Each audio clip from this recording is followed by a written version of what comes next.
ចាជំរាបសួរទាំងអស់គ្នាជួបគ្នាសាស្ថ្មីទៀតហើយថ្ងៃនេះសូមចែកចាយរូបភាពនៃរមណីយដ្ឋានទឹកឈូនៅខេត្តកំពតនៅតាមដងផ្លូវមានបងប្អូនលក់ត្រេងលក់សាវម៉ាវហូរហែ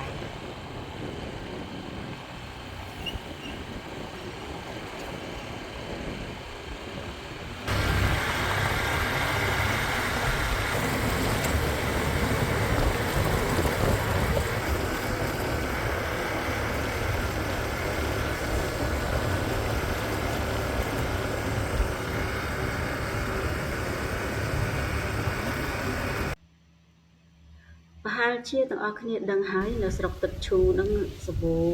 ចំការទុរេនដូច្នេះនៅតាមផ្លូវហ្នឹងពួកខ្ញុំក៏ឆ្លៀតចូលទៅចំការទុរេនទៅថតដើមទុរេនដែលសម្បូរផ្លែទុរេន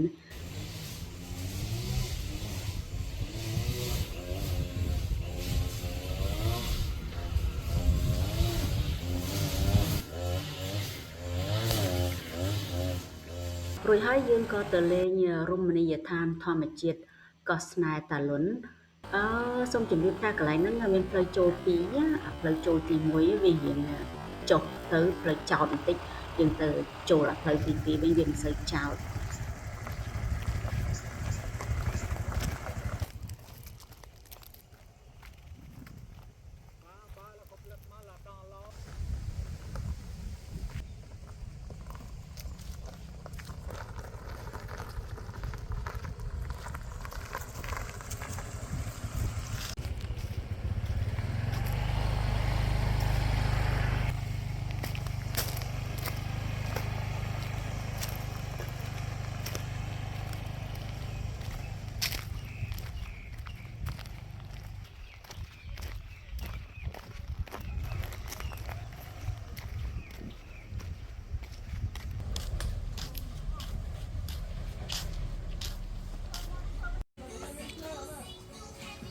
សួរគេមិនដឹងមិនចាំហ្នឹងហ៎ចាំនឹងពេញសាតោ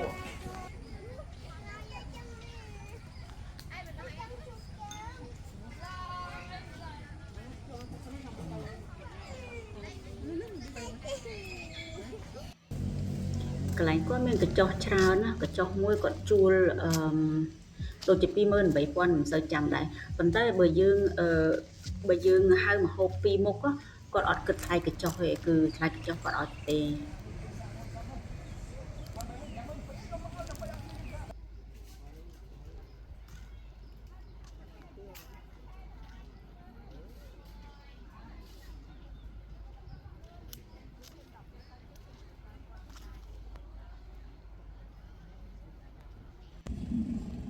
កន្លែងហ្នឹងជាប់ព្រែកទឹកឈូជាទូទៅទឹកស្អាតយើងអាចមុជទឹកបានគ្រាន់ថា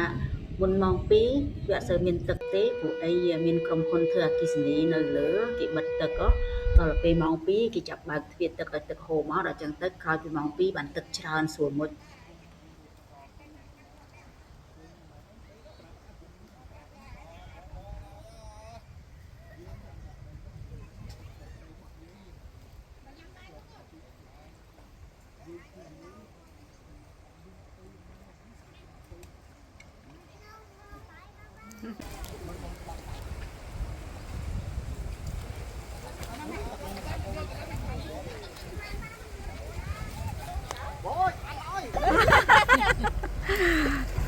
ហើយគាត់កើតមកទឹកសបាយទឹកសបាយ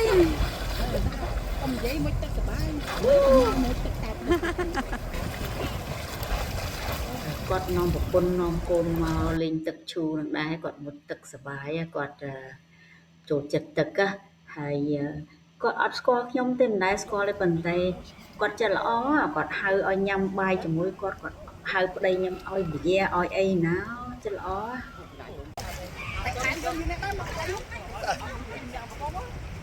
ចាត់អីបែកអត់បែកហោ1 2 3ដ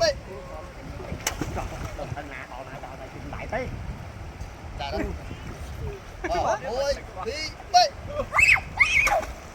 3ណយមិញអូមកហើយចឹង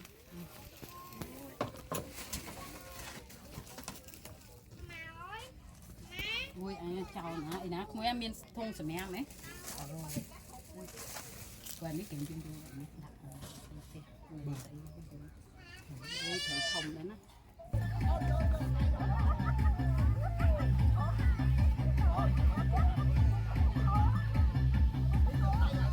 កាលមកប្រហែលថ្ងៃមុនក៏ជួបមកក្រុមដែរគាត់មានគ្នាច្រើនណាគាត់មានគ្នា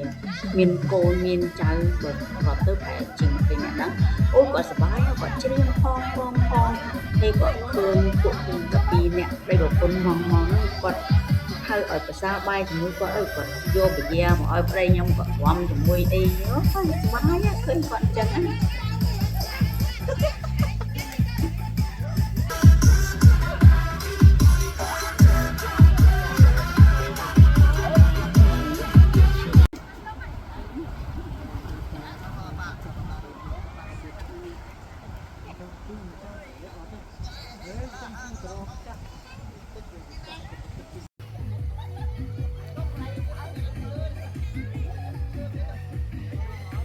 សូមអរគុណដែលបានទស្សនា